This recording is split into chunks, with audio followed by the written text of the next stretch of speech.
Olá pessoal, tudo bem? Seja muito bem-vindo ao podcast diário do Rodrigo Lima. Você depois pode rever essa entrevista no meu portal de notícias, o diariodorodrigolima.com.br, e nas minhas redes sociais, no Instagram, no Facebook e no X, o antigo Twitter. Podcast Diário do Rodrigo Lima é o maior canal de informações e notícias aqui na região de São José do Rio Preto, com mais de 99 mil inscritos. Meu muito obrigado a todos vocês também que acompanham o nosso trabalho lá no perfil no Instagram. Por mês, cerca de 3 milhões de visualizações. Não tenho como deixar de agradecer a todos por essa audiência que não para de crescer. E hoje comigo aqui um programa muito especial. Eu recebo o diretor técnico do Sebrae, o Marco Vignoli. Marco, meu, muito obrigado pela sua presença. Você aproveitou um evento que está tendo aqui em Rio Preto, que é o Conexão APM, da Associação Paulista de Municípios, e me fez essa deferência de estar participando aqui do podcast. O prazer é meu, um podcast acompanhado por toda a região. Extraordinário o trabalho jornalístico que você faz e acompanha há bastante tempo. Hoje vem aqui contar um pouquinho aqui da minha história. Tá certo. Vignoli, o senhor esteve lá hoje, falando inclusive para os prefeitos, fazendo uma apresentação, né? Uma palestra, uma apresentação. O que foi essa palestra lá para os prefeitos? A gente vai ter a reforma tributária, vai passar a valer também, né? De alguma forma vai ser importante para os municípios. Qual que foi o recado passado para os prefeitos? Olha, a gente pode falar um pouquinho das oportunidades de parceria com o Sebrae, Rodrigo. Então, levamos lá uma série de possibilidades, né? Cultura empreendedora, então ensino de empreendedorismo nas escolas que nós estamos fazendo. A gente tem feito também uma série de qualificações junto ao comércio para poder vender online. Hoje você tem uma grande economia crescendo nesse sentido. Aqui em Rio Preto é muito forte. Também na área do agronegócio, né? A agricultura pujante que nós temos, as agroindústrias. Então o Sebrae atua em todas essas áreas. A gente passou um pouquinho ali para os prefeitos, para os vereadores, para as lideranças dessas oportunidades para que a gente possa ampliar as parcerias nesse ano de 2026. No paralelo a isso, eu levei também um pouquinho da minha visão, né? Nós estamos entrando num ano onde a reforma tributária entra em vigência, então tem muita dúvida no âmbito geral do empresariado, né? Como é que vai funcionar a partir de agora, a IBS, as próprias MEIs, né? Como é que vai funcionar o Simples Nacional. Então, é um ano complexo nesse sentido e para as prefeituras também. Então, é um ano de qualificação dos servidores nesse sentido, de qualificação dos empresários para que a gente possa iniciar essa transição da reforma tributária com o menor impacto possível dentro desse campo. E no paralelo a isso eu falei também um pouquinho da minha visão da região metropolitana de Rio Preto. Eu tive a oportunidade, eu estava na época do governo do estado, fui eu que construí o projeto que se tornou a região metropolitana de Rio Preto. É claro que muitos deputados antes de mim fomentaram e lutaram para que pudesse isso acontecer, mas ali tecnicamente no governo eu peguei essa bandeira, fiz o projeto que foi aprovado e se tornou realidade, mas um projeto ainda incompleto, porque ainda é necessário a gente avançar com a governança dentro disso. A região de Campinas, a região da Baixada Santista, eles têm uma agência, e essa agência tem um corpo técnico que trabalha um fundo de investimento. Então, lá na Baixada Santista veio recurso do Japão outro ano, né? Vem recurso para investimento de projetos de cunho regional. Também toda a questão do planejamento de médio prazo, né? Onde a região quer chegar no médio prazo. Então, tudo isso está englobado nessa visão de região metropolitana. Eu lancei um livro no ano passado sobre esse tema e é necessário que a gente possa construir para que a região de Rio Preto, além de ter se tornado uma região metropolitana, possa ter as ferramentas para se desenvolver com isso. Para quem não conhece o Marco Vignoli, ele já foi ex-deputado estadual, secretário de Estado também. O senhor falou da região metropolitana, que é muito importante. O senhor escreveu um livro sobre quando de fato a população vai sentir os efeitos dessa conjunção de municípios. São 37 ao todo, né? Quando que vai chegar na ponta os benefícios? Esse é o grande questionamento. Você foi na veia, né? Quando a gente estava aprovando, poxa, levantava a bandeira, a região metropolitana, muita gente perguntava, pô, mas que efetivamente isso vai melhorar a minha vida, né? É isso que o povo quer saber. Ela vem de um conceito onde a gente atualiza aquela frase do Montoro que fala assim, ninguém mora na União, ninguém mora no Estado, as pessoas moram nas cidades. Mas hoje, mais do que morar nas cidades, elas vivem na região. Por quê? Uma pessoa de Cedral, ela vem no hospital em Rio Preto. Uma pessoa de Badibacite, ela estuda em Rio Preto. Então, esse limite das cidades, ele não é algo que na vida real acontece para as pessoas. Então, é necessário você ter os instrumentos dessa vida regionalizada. E daí, para isso, tem os bons exemplos que a gente vê no mundo, né? Então, a gente observa na Europa, por exemplo, né? Ali você tem essa política regionalizada e isso consegue incentivar como um todo as vocações, isso amplia as possibilidades. Então, primeiro ponto, planejamento, né?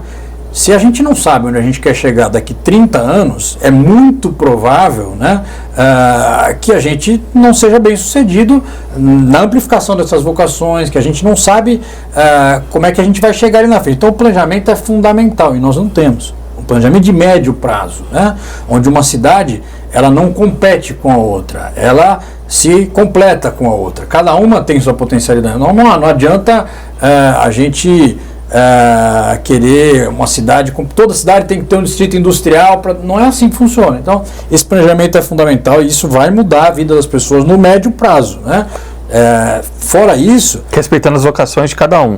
Olímpia, o turismo, Rio Preto, serviços, por aí. É isso. E daí você faz... Mirassol, futebol, agora trazendo... Exato. Então, não adianta o leito do hotel vai ser na cidade X, é assim que funciona, né? Enfim, e assim por diante. E daí você tem uma questão que funciona na região de Campinas muito bem, na Baixada Santista muito bem, que é esse fundo metropolitano. Então o que é o fundo metropolitano? São recursos que o Estado investe e os municípios investem para projetos de cunho regional. Então um hospital, por exemplo, é um projeto regional. Ele pode ser sediado em Rio Preto, mas ele atende toda a região. Então esse é um modelo em que você consegue financiamento para esse projeto regional. Hoje você não tem. Você só tem projetos municipais. O governo não libera, estou liberando um recurso regional. Então, esse fundo é fundamental e isso melhora imediatamente a vida das pessoas, porque é recurso na cidade investido em políticas públicas, né?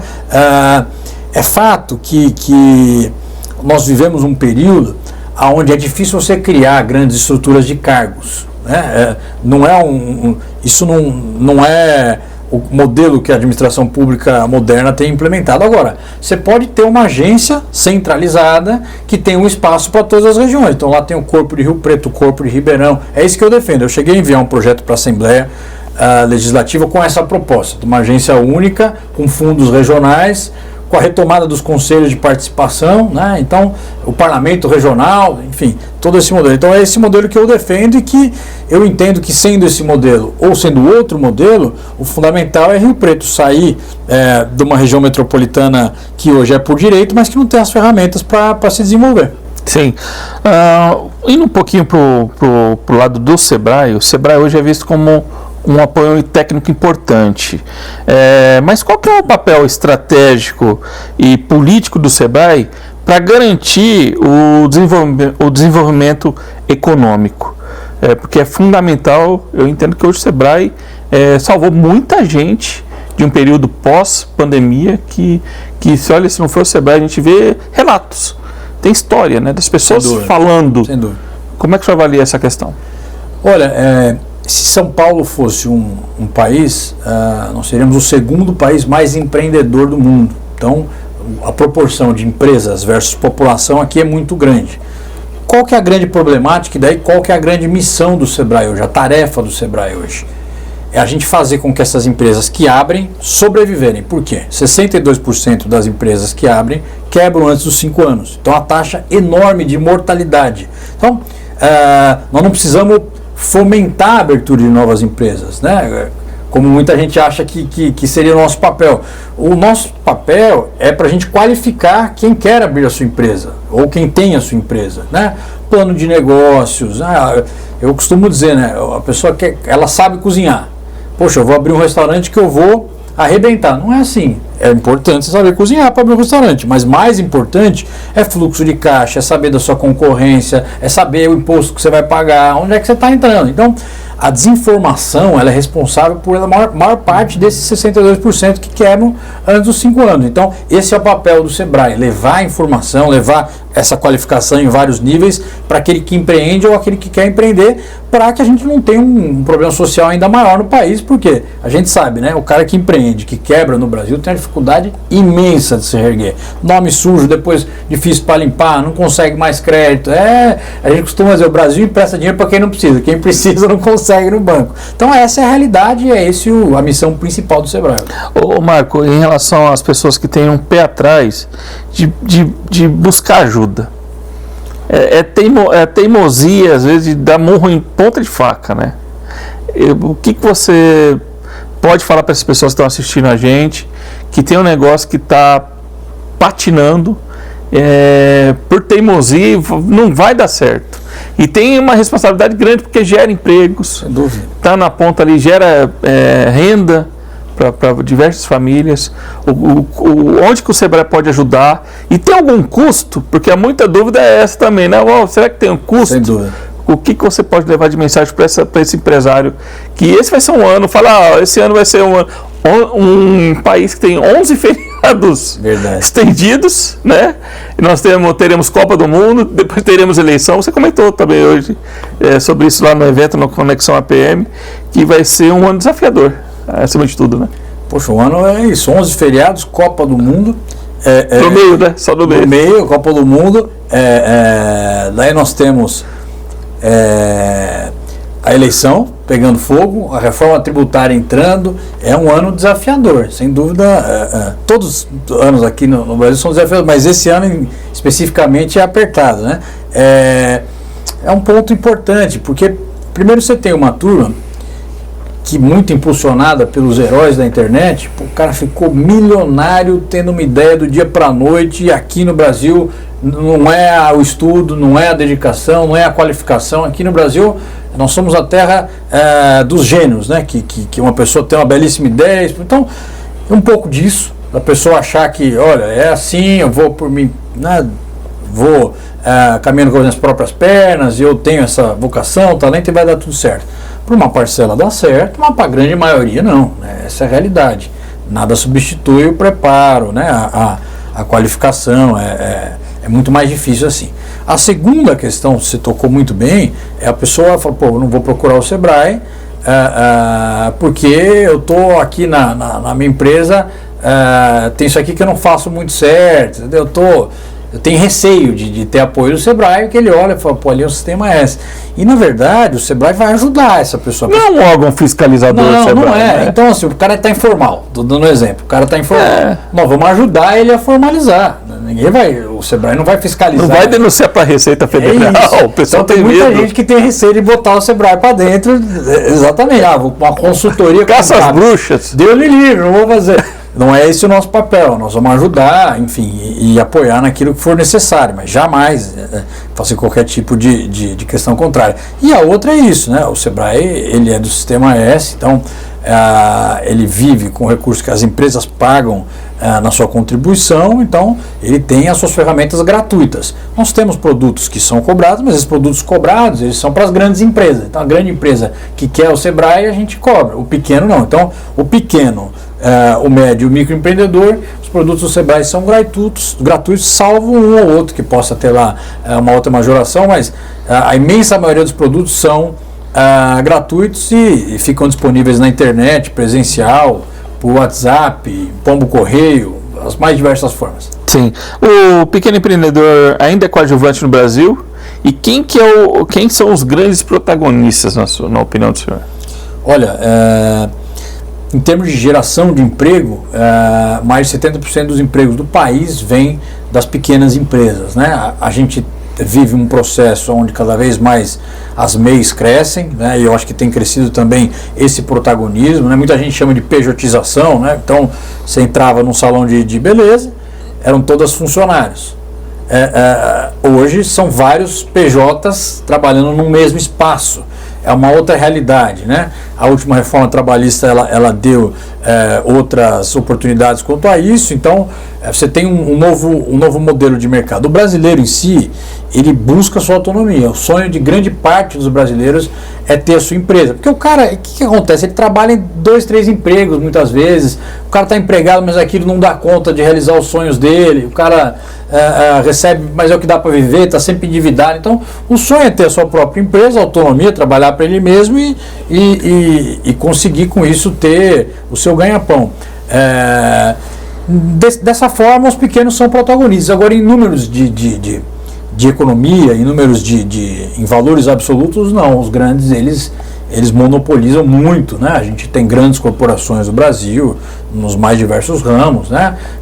E, sem sombra de dúvidas, eles representam a maior fatia da nossa economia. Agora, socialmente, o dado do emprego e assim por diante, os pequenos são fundamentais para o país. Quais os tipos de serviços que o empreendedor da região, especificamente aqui de São José do Rio Preto, tem disponível? Quais as ferramentas estão disponíveis no Sebrae Rio Preto? Bom, e como é que está a situação do Sebrae Rio Preto em relação ao restante do estado? Perfeito. Bom, o escritório de Rio Preto é um escritório que tem 30 anos de existência, né? Fez no ano passado 30 anos. É um escritório muito importante. A gente tem portes de escritório no Sebrae, ele é do porte máximo, né? Então, é pelo tamanho da sua região, pela densidade empresarial que tem, esse tecido empresarial. Então, ele é um escritório muito importante para nós. O gerente, o nome dele é Rodrigo, seu xará. Não. E ele é um gerente muito experiente, foi gerente lá na nossa sede, enfim, alguém que conhece muito a fundo o Sebrae, tem também muitos anos de casa. Equipe muito preparada e um destaque, sempre está ali entre os 5 primeiros escritórios do estado. Nós temos 33, então está sempre entre os primeiros e sempre com resultados excepcionais, né? A gente tem parcerias com os municípios, então nós temos o que nós chamamos de Sebrae aqui, Rodrigo, é um posto do Sebrae para o atendimento nas cidades. Então nós temos em todas as cidades da região hoje. Além disso, a gente tem trabalho, né? O Sebrae, você vê 4 pauzinhos assim, né? É agricultura, serviços, indústria e comércio. Então, nesses 4 eixos do setor produtivo, a gente tem atuação, né? Então, um programa junto com o Senar, com a FAESP, chamado Inova Senar, nas cidades da região como um todo. A gente tem um trabalho também junto ao comércio de fomento para vender online, qualificando para utilizar a inteligência artificial. Programa muito bacana, está tendo uma revolução aí quanto a isso. Você vê, a pessoa começou a vender online, no mês seguinte já está dobrando, enfim, tem muita gente se virando com isso e ganhando bem na área de serviços, né, que hoje estava lá, a gente viu 80% da cidade de Rio Preto em serviço, então a gente tem uma grande atuação nessa área e também na indústria. Então, descarbonização de indústria, o maior programa do Brasil de descarbonização, fazemos o inventário, qualificamos, levamos tecnologia, né, para apoio em crédito para comprar, modernizar o seu parque fabril, enfim, tudo isso a gente tem feito pelo Sebrae e são mais de 200 programas, vem muita coisa boa por aqui, uma parceria muito forte a gente está tendo nesse momento com a Secretaria de Desenvolvimento Econômico. O secretário Mário Elber tem feito um trabalho. Acabou de vir aqui. Olha só. Então, o Mário tem sido um parceiro. Citou, inclusive, o Sebrae. Olha, ele tem feito um belíssimo trabalho nessa área e a gente tem feito uma parceria muito grande com o Sebrae. Sim. O Sebrae, ele tem uma marca muito forte, né? É um reconhecimento da população também. Eu já acredito que a população conhece a fundo o que significa a sigla ou não. Tem muito ainda a evoluir, a mostrar mais. É do Sistema S, já tem um respaldo ali, tem um respeito, né, popular muito grande. Mas eu acho que a população poderia entender mais o que é o Sebrae, ter um reconhecimento ainda maior por parte das pessoas. Sem dúvida, eu acho que as pessoas gostam do Sebrae, é uma imagem boa. Saiu uma pesquisa, segundo ano seguido, o Sebrae está a 4ª marca mais querida do Brasil. Então, mas na frente da Brastemp. Eu falei, poxa, né? Então, queridíssima. Agora, existe sim um desconhecimento. Eu classifico ela ter essa credibilidade Porque as pessoas, elas têm um sonho de empreender no Brasil e o Sebrae dá a mão para que elas possam empreender. É o que você disse, muita gente tinha um sonho, graças ao Sebrae, quantas histórias a gente vê. A Dona Maria, que vendia bolo, e daí a Dona Maria conseguiu formar sua filha na faculdade porque o Sebrae do zero e vira uma grande empresa. Vira uma grande empresa. Então são histórias reais que o Sebrae participa do dia a dia, né? A pessoa, para virar grande, começa pequena em sua imensa maioria. Então o Sebrae está nisso. Agora, existe sim muita dúvida sobre o que o Sebrae faz, se é cobrado, se não é. Não é cobrado, não. Tá falando, ele falou aqui, tem as ferramentas gratuitas, o que tem algumas produtos na prateleira para grandes empresas, aí é pago. Exatamente. E daí com isso, muita pessoa tem essa dúvida, o que faz o Sebrae? E a gente tem buscado cada vez mais levar essa informação, mas é interessantíssimo, as pessoas olham para o Sebrae como um parceiro mesmo, que ajuda a população, e é muito legal. Marco, eu te chamo de Marco porque o Marco é bem mais novo muito do que eu. Bem mais novo, né? Começou menino. Comecei. Quantos anos você começou 16 anos já estava na política. Já estava na política. Está com 40, olha lá. Eu falo assim porque a importância, às vezes, as pessoas não têm um bom produto, mas começa até pela embalagem, né? Se vende um juju, tem um saquinho transparente ou colocar um produto numa embalagem... Toda a diferença. Muda tudo, né? Muda a tua foto. O cara tá vendendo online a foto, todo dia você entra no aplicativo. Tem cases assim... Muitos. Não, às vezes você vira um pouco a foto, a diferença pode estar aí. E daí você pode ver no teu aplicativo, você vai comprar lá, vai pedir uma comida, você vê lá, você olha essa foto meio esquisita, o restaurante você sabe que é bom, mas a foto meio esquisita, com certeza ele perde muito, a embalagem também. Enfim, então uma série de situações. Hoje a gente vive um período, né, o digital e o físico. Então, o que eu tenho que ter no digital? Se eu não tiver no digital, eu estou morto. Não, mas o físico é importante, tem que ter a experiência, tem toda uma dinâmica aí. E o varejo, ele se torna cada vez mais técnico, cada vez mais ele tem que ter conhecimento, e isso tem dado certo. Eu vim de uma feira em Nova York, a gente faz... O Sebrae participa de muitas feiras para trazer tendências. E eu vim de uma feira esse ano, chama NRF, a maior feira de varejo do mundo. E daí eles trazem as tendências, né? Então, a grande tendência hoje é o uso da inteligência artificial no comércio. Isso é um divisor de águas, é um negócio muito forte, a pessoa não consegue acompanhar mais.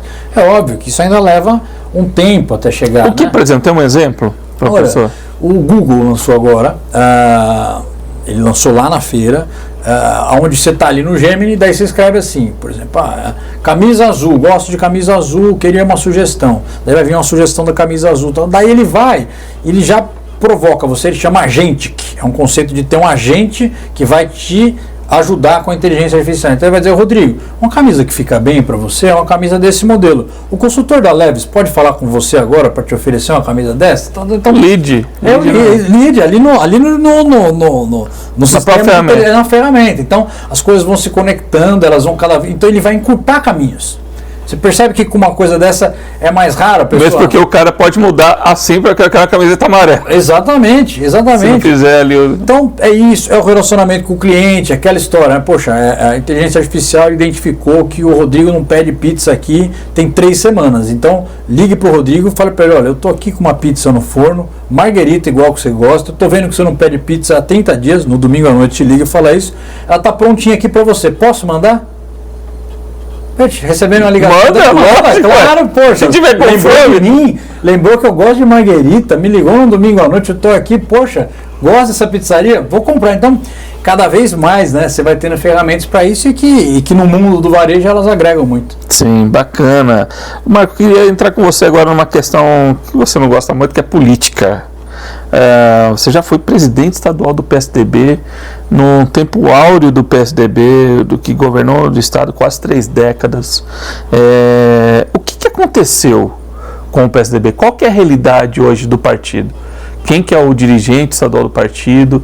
Você estava inclusive me falando que o senhor é pré-candidato a deputado federal na eleição deste ano. É um grande desafio. Como é que fica a questão do partido? Deve ter sido um baque, né, muito grande, porque é um partido que participou da redemocratização do país. Sem dúvida, sem dúvida. Como é que foi isso? Olha, o PSDB teve um papel importante ao longo da sua história no Brasil, né? Todos sabem disso, né? Notadamente ali quando sai do MDB e cria um partido com notáveis, né? E daí uma turma mais intelectual, outra turma mais parlamentar. Capitaneado pelo Fernando Henrique Cardoso. Fernando Henrique, o Covas, né? A turma que o Beto Richa, enfim, uma turma que queria uma política diferente e que criou o PSDB, que conseguiu implementar um modelo de gestão, né? Esse modelo de gestão, ele veio ser implementado no Brasil, em vários estados, tal, polarizando com o PT, né? Polarizando com o PT. O PSDB era o antagonista do PT e assim foi durante muitos anos. Quando se rompe essa polarização, né, ou seja, o PSDB sai dessa conjuntura de polarização, a coisa vai sucumbindo para baixo. Então, ele perdeu o protagonismo nessa polarização. Para a direita. Para a direita, claro. O eleitor do PSDB era um eleitor de centro-direita, né? Centro-direita, e a direita acabava votando também em conjunto, né? Porque a social-democracia brasileira, esse modelo é um modelo liberal. Então, na economia, o Fernando Henrique era chamado de neoliberal durante muito tempo, tal. Então representou isso. Quando o PSDB sai dessa polarização, daí ele começa a perder espaço e vai até isso acontecer embaixo. Então eu classifico a polarização como aí a grande causa. Mas mesmo com isso, eu não considero o PSDB superado. Eu acho que o partido... Recentemente saiu um livro chamado Brasil no Espelho, do Felipe da Quest, né, que é uma empresa de pesquisa relevante e tal, e ele coloca lá, 7% da população é social-democrata. O que é o social-democrata? Né? É aquele que entende a economia como liberal, né? É aquele que compreende que o Estado deve ter um tamanho médio, né? Privatizar onde tem que privatizar, mas manter a mão do Estado para cuidar do social, onde é necessário. Então você tem 7% da população que é dessa social-democracia. Se o PSDB vai ter o mesmo tamanho que antes, acho que no primeiro momento não, mas que ele tem um espaço na sociedade para ser representado, ele tem. Agora, você tem que ter candidatos que representem isso. Não adianta você ter isso e botar o Datena de candidato. O Datena não representa a social-democracia. Uma pessoa que defende isso não irá votar nesse projeto. Então, ele precisa se reconectar com as suas bandeiras históricas, algumas revisitar, né? Então tem que modernizar algumas das suas bandeiras históricas, né?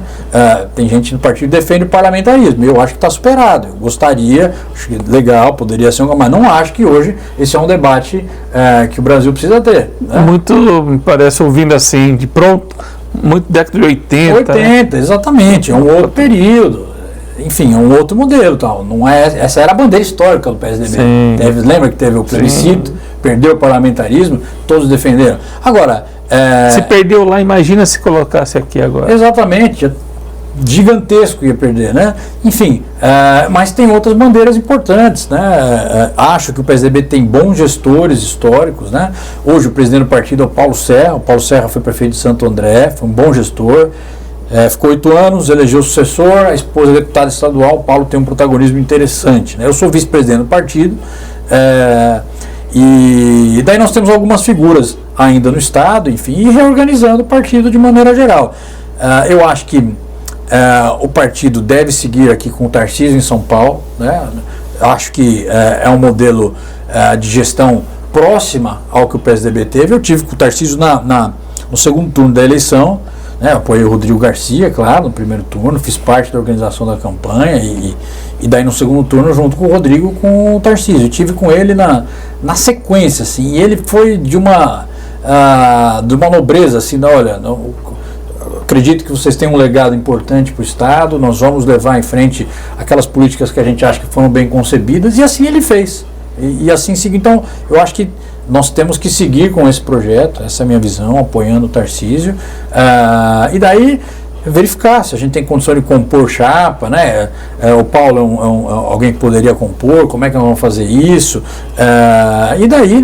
Compor para você indicar um vice? Um vice-senador, algo nesse sentido, né?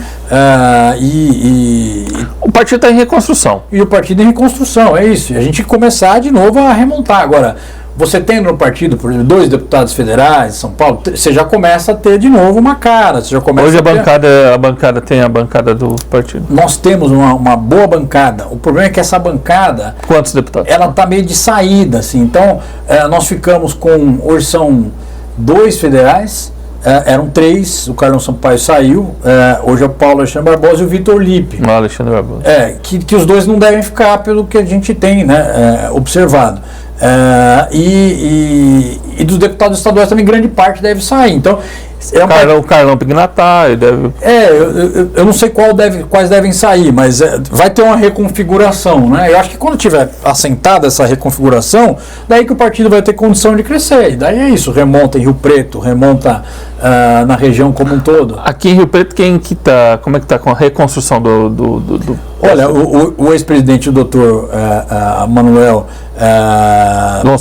Gonçalves, que teve um trabalho bacana ao longo de todos os últimos anos, junto com a Amena, que foi nossa candidata a vereadora aqui, de pressão, tá? Eles estão montando aí uma comissão provisória onde a Amena pleiteia ser a presidente do partido e daí começar essa reconstrução, trazendo novos quadros, enfim, trabalhando aí no médio prazo. É uma realidade para o senhor, deve ser uma questão assim de viver os 2 lados da moeda. Sem dúvida. O senhor como secretário, com o governador, o Rodrigo Garcia, inclusive é de Rio Preto, também acabou deixando as fileiras do PSDB. O senhor ficou ali e agora vivendo o ápice sem dúvida do partido, e agora também essa questão de estar tendo que jogar uma outra realidade, né? Sem as grandes estrelas, né? Como é que é isso, Violi? Não, eu acho assim que eu fiquei 5 anos presidente do partido, eu fui o presidente mais longevo, né? Mais jovem, mais longevo, fiquei um tempão. E peguei ali no período, eu vim desde a juventude do partido, então eu vim... Venceu tudo. Participei de todas as bases, desde o Geraldo, Serra, né, Aloysio, todo esse período e tal. Fui filiado com o Aloysio que me filiou no partido em 2000. Ex-ministro Aloysio Nunes. Ex-ministro Aloysio Rio-Pretense, né? E daí segui esse período todo, era um período onde o PSDB tem uma frase de fala: longe das benesses do poder e próximo ao pulsar das ruas. Então, a gente sempre falou isso, que o Covas dizia e tal. Então, o PSDB estava próximo ao poder e longe do pulsar das ruas. Agora, a gente tem que fazer o inverso, tem que se aproximar das ruas, né? E daí conseguir essa reconstrução. É interessante, porque eu acho que é aquela história, assim, o PSDB é uma ação em baixa, né? Que é o momento de você comprar essa ação, porque ela vai subir e vai valorizar. Você acha que essa leitura passa pelo enfraquecimento do bolsonarismo? Olha, eu não sei se pelo enfraquecimento do bolsonarismo ou por a gente ocupar esse espaço que eu disse, esse 7% do eleitor nacional, que aqui em São Paulo vai ter uns 15%, mas que esses 15% pode juntar um pouquinho, né? Ele pode trazer o eleitor. Então, esse livro, esse Brasil no Espelho, ele coloca em 9 bolhas, por exemplo. A nossa bolha é essa, desse social-democrata. Mas tem a bolha do empreendedorismo, que eu acho que dá para ciscar para cá, que é esse cara que está empreendendo, que é mais pragmático, que tem uma noção de Estado, que precisa do Estado rápido, competente. Então, eu acho que a gente tem condição de trazer o agro, tem condição de pescar um pouquinho nesses aquários aí, né? O pessoal que não está nem na direita e nem na esquerda. Eu acho até que mais à direita. Eu acho que esse foi um erro do PSDB, inclusive. Quando o PSDB renega privatizações, que o PSDB renega a sua política mais liberal naquele período pós-Fernando Henrique Cardoso, ele perde. Ele perde, porque ele vamos lembrar, né? Teve eleição que falar em privatização era um negócio, pô, põe o boné do Correio, não sei o que, para dizer que não vai privatizar, né? Então, assim, eu acho que essa renegada, essa saída nossa, ela foi prejudicial. Então, na minha visão, centro-direita, tem que se ciscar para cá. O senhor vai ser candidato, então, pré-candidato a deputado federal? Pré-candidato a deputado federal. E como é que abraça essa missão? Tem grupo? Está construindo? Olha, uma missão relevante, né? Eu me preparei, falei, estou desde os 16, né, militando politicamente, mas eu me preparei academicamente muito para isso. Eu fiz 2 mestrados, um na Fundação Getúlio Vargas em Gestão Pública, um na USP em Empreendedorismo, né? Busquei uma pauta que para mim é uma pauta fundamental, que é do apoio ao empreendedor, que o empreendedor tem muita dificuldade, tem muita coisa para fazer. O próprio debate do Simples Nacional no Congresso Nacional, eu acumulei ao longo desses anos, eu devo chegar a 300 títulos de cidadão esse ano, Rodrigo. Então, tem uma boa inserção nos municípios do estado como um todo, né? E, enfim, eu me preparei muito pessoalmente, academicamente e profissionalmente para exercer um mandato na Câmara Federal. Eu entendo que eu tenho condição de fazer um bom mandato. Eu fui deputado estadual aqui, no período que eu fui deputado estadual, eu fui líder do meu partido, eu pude ser relator do orçamento por 2 anos, relator das contas do governador, então eu fiz um bom mandato. E acho que tenho condição de fazer isso lá. Acho que a nossa região sempre foi muito forte politicamente e acho que nesse momento não é tão forte quanto era. Precisa se fortalecer, né?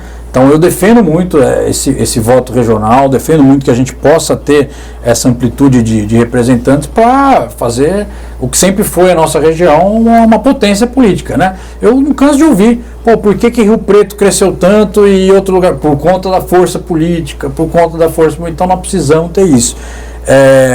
Eu estou sendo muito fomentado pelos prefeitos, amigos, né, da região, o próprio Padre Osvaldo de Catanduva. Poxa, precisamos de um representante aqui para a região.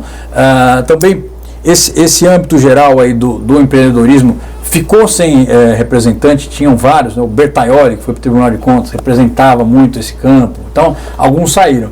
Então há um pouquinho desse desafio aí que eu estou avaliando junto com as lideranças aí do Estado, essa possibilidade de sair candidato federal. A base política do senhor é Catanduva? É Catanduva, a região, né, como cidades do entorno, né? Você mantém escritório político lá? Sim, e a atuação muito forte lá, muito presente, enfim, pude ajudar muito a cidade. O senhor é um dos principais fiadores do governo Padre Osvaldo? Sem dúvida. Padre Osvaldo é um prefeito excepcional. Eu comecei com ele desde do início da pré-campanha. Fui na casa dele convidar ele para se filiar ao partido, para ser candidato, depois acompanhei ele. Mas hoje ele está no PL, hein? Está no PL. Vai vir para o PSDB ou não? Não, mas a ida dele para o PL, ele chega um dia para mim e a conjuntura entende que precisava sair, que precisava achar um caminho, né? Eu combinei com ele que o vice ficaria no PSDB, e está até hoje, o Cláudio, né? Então mantivemos o vice lá, mas eu tive que compreender a conjuntura política da cidade, onde ele imaginava que o PL era um partido melhor para a sua eleição. E disse para ele, padre, o melhor para a cidade, o melhor para a sua eleição, conte comigo. Sim. O senhor é filho do Geraldo Vignoli, o ex-deputado. Ex-deputado, ex-prefeito de Catanduva. O senhor pretende um dia se candidatar a prefeito lá? Não. Nunca pode dizer nunca, né? Na política. Nunca pode dizer nunca. Seria uma honra tremenda, né? Seria uma honra extraordinária. Mas eu saio um pouquinho da lógica política. Eu me preparei muito para exercer o mandato parlamentar na Câmara Federal. O objetivo é... E assim, para fazer um bom mandato. Então, me qualifiquei, fui atrás muito para isso, enfim, e tenho certeza que o que eu acumulei até hoje, eu tenho condição lá de fazer um bom mandato. Enfim, tenho bons professores também. O deputado Arnaldo Jardim é um grande amigo, tem incentivado muito essa trajetória. O Arnaldo foi eleito o melhor parlamentar do Brasil 2 vezes, esse ano e o ano passado. Então, tenho essa ele vive vindo aqui para Rio Preto, dá uma passadinha aqui na questão. Muito ligado ao setor do agronegócio aqui, então ele sempre está por aqui. E o seu pai está onde? Está trabalhando, continua em Barueri? Como é que está a situação? Ele fica em Barueri e Catanduva, né? Ele tem função pública lá? Não, ele saiu da prefeitura, mas ele tem residência lá em Catanduva, então fica nos dois, mas muito presente também em Catanduva, sempre participando aí das ações. Sim. Vignoli, eu pergunto para o senhor, o que representaria mais 4 anos de PT no governo federal? Olha, é um desastre. Na minha visão, eu acho que é um modelo que está esgotado, né, do ponto de vista de entregas para a população, né? Eu observo que você tem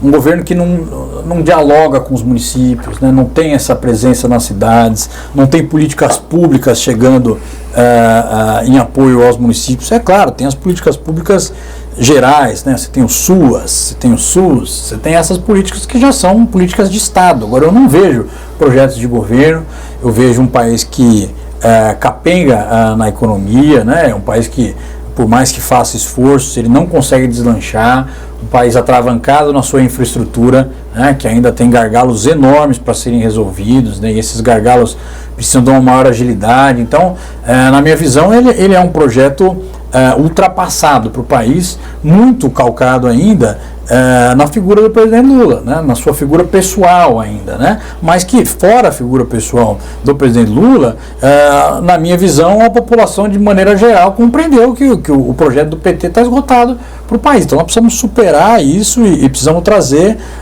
uma política mais moderna, de maiores entregas para o país.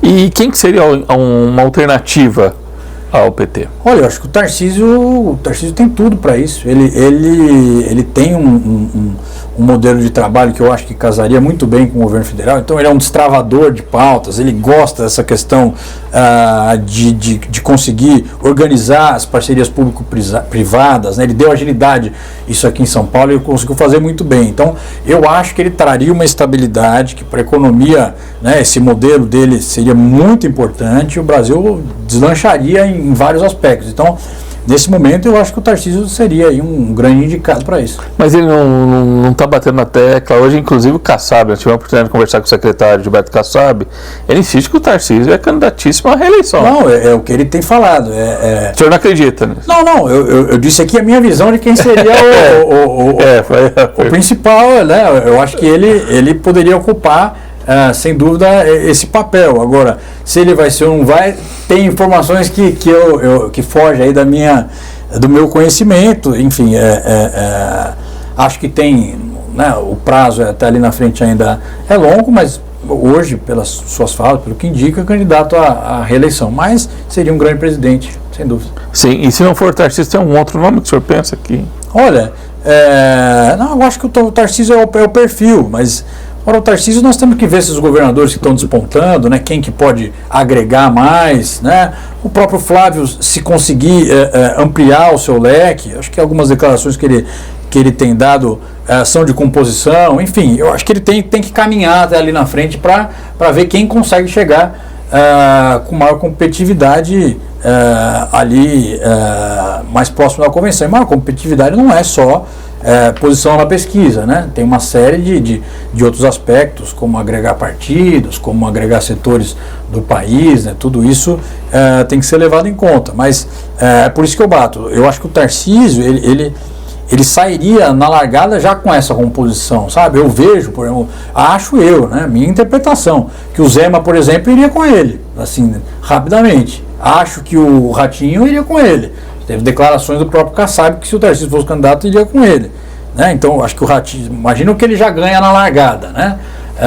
Acho que o Caiado iria com ele. Então, você tem uma conjuntura de palanque, de força muito grande por uma candidatura se fosse do Tarcísio. Agora, não sendo ele, eu acho que tem que esses atores aí avançarem e ali na frente a gente compreender quem que é melhor para o país. Tá certo. Deixa eu ver como é que correu o nosso podcast. Rápido. Estamos quase uma hora batendo esse papo aqui. Olha, eu quero agradecê-lo pela presença. O senhor retorna para o evento ainda hoje? Eu retorno para o evento. Ainda vai fazer, acompanhar. Eu retorno para o evento e à noite... Pré-candidato tem que ser visto. Tem muitos prefeitos, tem 91 prefeitos lá, lotado, né? Tá lotado. Eu quero ver se no fim do dia ainda pego uma missa de São Sebastião e vou no jogo do Novo Horizontino com o Palmeiras. Mas ainda vai assistir. O podcast aqui vai ao ar na semana subsequente, na próxima segunda-feira. Perfeito. Então, tomara que o Novo Horizontino ganhe do Palmeiras. Você é palmeirense? Eu sou palmeirense, mas ali eu vou ter que ficar neutro. Novo Horizontino é querido da região. Então, o Novo Horizonte ali é uma cidade também que tem tudo para crescer muito com o futebol, igual o Mirassol aqui, dúvida, né? Sem dúvida. Como é que o senhor avalia como agente político importante na região metropolitana o papel que está sendo feito pelo Mirassol, o time do Mirassol projetando aí, abrir o caminho para a internacionalização do aeroporto de Rio Preto, com os voos dos times da Libertadores. Isso era inconcebível um tempo atrás, impossível de ter toda a movimentação. A gente tem ali a Polícia Federal e outros órgãos estaduais e federais, né, para estarem se estabelecendo, que possibilite isso, né? O início, o pontapé inicial dessas tratativas, né? Sem dúvida, é extraordinário o que aconteceu com o Mirassol, é um exemplo de uma boa gestão, né, equilibrada, planejada, né? Por isso que eu bato nessa questão. E não precisou da ajuda do Sebrae, né? Não precisou do Sebrae e não virou SAF, né? Não virou SAF, Então é um clube muito bem gerido. E ele dá uma demonstração para nós de que, de fato, é possível você ter coisas diferentes. Eu gosto sempre de usar o exemplo da Disney, né? Orlando era uma cidade de 20 mil habitantes na década de 70. Hoje nós estamos falando de uma região com 3 milhões de habitantes. Então, alguém acreditou, fez a concepção, Então, isso acontece com o futebol, isso acontece com a cultura, com a música, com o turismo e assim por diante. Então, é importante planejar e acreditar. Agora, é claro que o próprio Mirassol é necessário um apoio da região, né? Deu certo, a gente sabe que é difícil, né? Trocaram 14 jogadores, né? É um negócio assim... É uma remontagem, Então, assim, eu acho que a região tem que se unir, vamos apoiar o Mirassol e isso é muito importante para sustentar no médio prazo, né? Para que possa seguir com um time na região forte, né? Você vê como é interessante, como é bacana. Você tem um time na região forte, tá vindo todos os grandes jogar aqui, poxa, isso muda todo o aspecto. Então, essa união em torno do Mirassol é muito relevante. Sim, lá tem um time também de Catanduva, lá que o padre, inclusive, dá um espetáculo. O padre participa lá direto. Bem. Né? O padre o Catanduva Futebol Clube vai muito bem, o padre também gosta muito de futebol, vai comigo no jogo do Palmeiras. Vai junto. Vai. Bacana. Marco, agradeço demais o senhor, portas abertas aqui no Diário do Rodrigo Lima. E uma última pergunta que eu acho que vai ser polêmica. O senhor acredita que o ex-governador vai um dia ser reconhecidamente, João Dória vai ser conhecido como, na história, como um agente político importantíssimo, que fez a sua parte, o senhor fazia parte daquele time, vivenciou tudo. O senhor pode escrever um livro nos bastidores, sem né? Sem dúvida. Do que aconteceu, muita coisa que aconteceu atrás das cortinas, não foi revelado. O livro. Começou?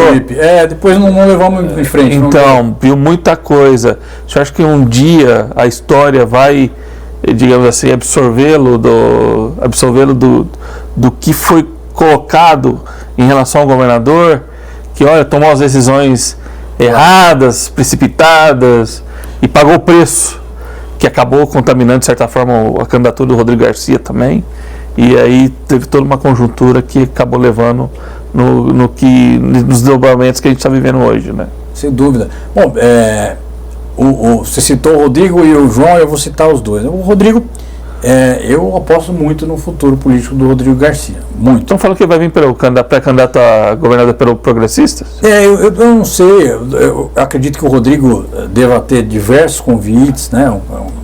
Uma pessoa respeitada no meio político e que tem aí uma trajetória brilhante, tem uma relação de lealdade com o Tarcísio, então o Rodrigo, ele tem irá apoiar o Tarcísio sendo candidato ao governo, candidato a presidente ou o que for, mas é alguém que eu aposto muito no seu futuro político pela sua trajetória, sua competência. Eu tenho certeza disso, né? Então, o Rodrigo tem essa trajetória. O João Dória optou por voltar ao privado completamente, né?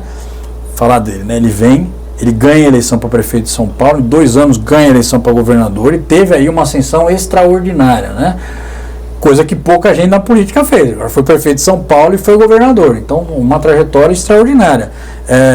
Eu entendo que esse reconhecimento virá.